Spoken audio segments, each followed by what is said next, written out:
Okay, let's continue with the hydration. So we have to maintain a urine output of 2.5 to 3 liters daily. And along with this hydration, we have to reduce the amount of solutes present in the urine. And that's why thereby we can reduce the urinary stasis.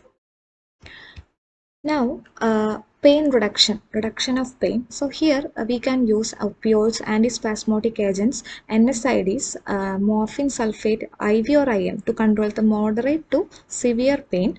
And for nausea and vomiting associated with colic, antiemetic can be given. Clear. So the mild analgesics will not work here.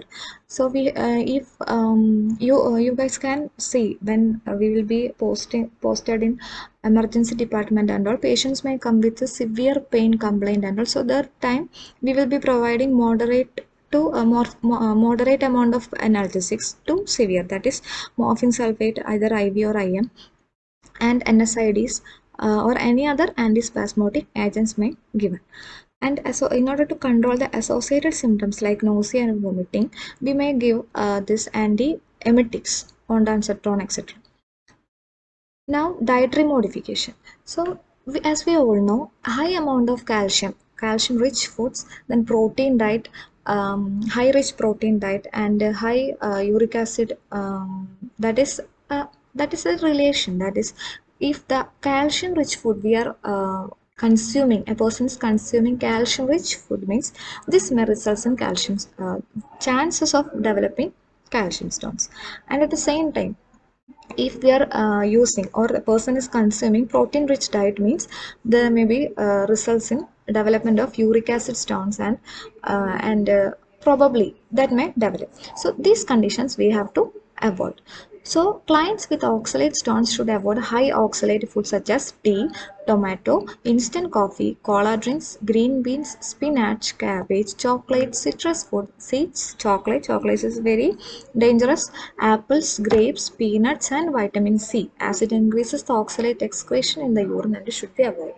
So if the person is having tendency or if the person is having oxalate stone formed in body, he or she have to control such foods because these all are dangerous. This may develop in further oxalate stone development. Then for uric acid stones, we have to control the amount of protein and low purine diet we have to use. For example, we should follow a low purine diet with wine, bony fish, and organ meats. Everything we have to follow. So that is regarding the dietary modifications, and we can call it as dietary management. So now pharmacological management, here we can use for in each type of stones we have several different kinds of medications. I hope you all are remembering. We have studied regarding the different types of stones in the previous slides, right? So in that we have seen therapeutic measures. So that will be coming as a separate part in your pharmacological management. So here for calcium stones we can use thiazide diuretic because this thiazide diuretic example is hydrochlorothiazide. This will promote the calcium reabsorption from the renal tubule, thus prevent the excess calcium load in urine. Then calcium oxalate stone we can provide vitamin B6, that is pyridoxine, magnesium oxide, cholestyramine, allopurinol. If the low purine diet is not at all effective, means we can provide allopurinol because combining with this stones this may develop. The next one is cysteine stone. So for cysteine stone, now to prevent this, thiola, D-pencilamine, which makes cysteine more soluble for excretion. So these two things can be used in cysteine stones. Then uric acid and santhine stones. Here sodium bicarbonate citrate in order to increase the pH, because this uric acid and santhine stones may develop in acidic urine. Clear, acidic urine. So if we are increasing the pH, means what will be happening? Urine will be more alkaline. So we can prevent the further development of uric acid and santhine stones. So you will be wondering, what is the santhine stones? Santhine stones again a rare type of stone, as like cysteine, uric acid stone, and so santhine again a metabolic product that may crystallize in urine, and that will be further developed into santhine stones.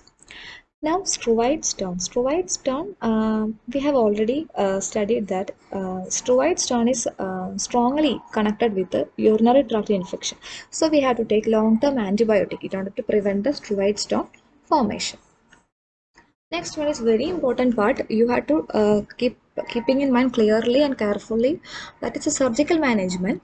Here we can divide into endourological procedures, lithotripsy, and uh, renal surgeries. Open renal surgeries. Third one is open renal surgeries.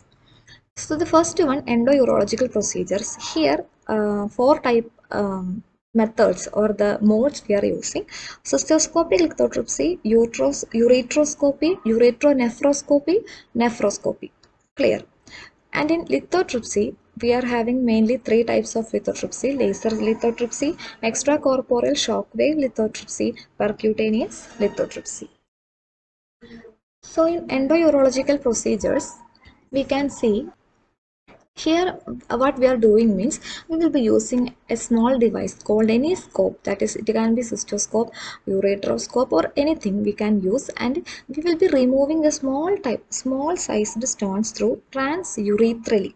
Transurethral means through urethra. That is the only thing we have to keeping in mind. Through the urethra, by using any scope, we will be removing small sized stones.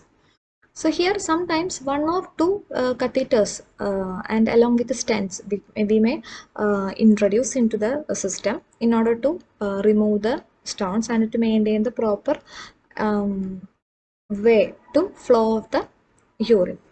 And along with this, continuous irrigation, chemical irrigation in order to dissolve these stones, that also can be used. Then sometimes a special type of catheter is also being used to dislodge the stone, so that we can remove by untrapping the trapped stone. The larger stone may be crushed with an instrument called a lithotrite. That is, as the size of the stone increases, the removal transurethral by using any scope it will be very difficult, and it will be more not it will not be more practical. So in such situation, for large stones we have to use another method by using a instrument called a lithotrite. So here, the first one, that is in endoscopy procedures, the first one will be cystoscopy lithotripsy. Here, an ultrasonic lithotrite probe is used to pulverize the stone, followed by extensive flushing of the bladder. Pulverize means we will be destroying the stone with a high hot or warm. Warmthness will kill the stones. So here we are using cystoscope in order to identify the visualize the proper site, and in order to remove or destruct the stone. So after this procedure, the possible complications associated with this include hemorrhage, urinary retention, infection, bladder perforation, and possibly retained stone fragments. Sometimes the stone fragments may retain. So there is another, again over and over to this stone fragments, the further stone development may occur. So this is one of the picture of cystoscope, how we are processing or approaching the stones. You can see. Next one is ureteroscopy. Here, ureteroscopy, which is to retrieve 4 to 5 mm stone, somewhat more larger than the previous one.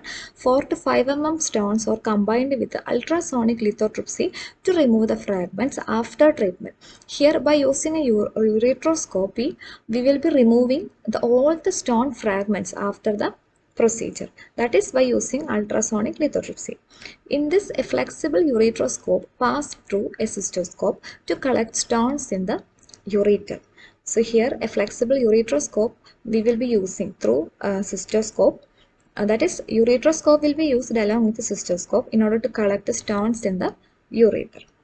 So here, while doing this procedure, we may need minimal sedation or anesthesia, and postoperative complications comparatively is less in this ureteroscopy comparing with the cystoscopic lithotripsy. Okay.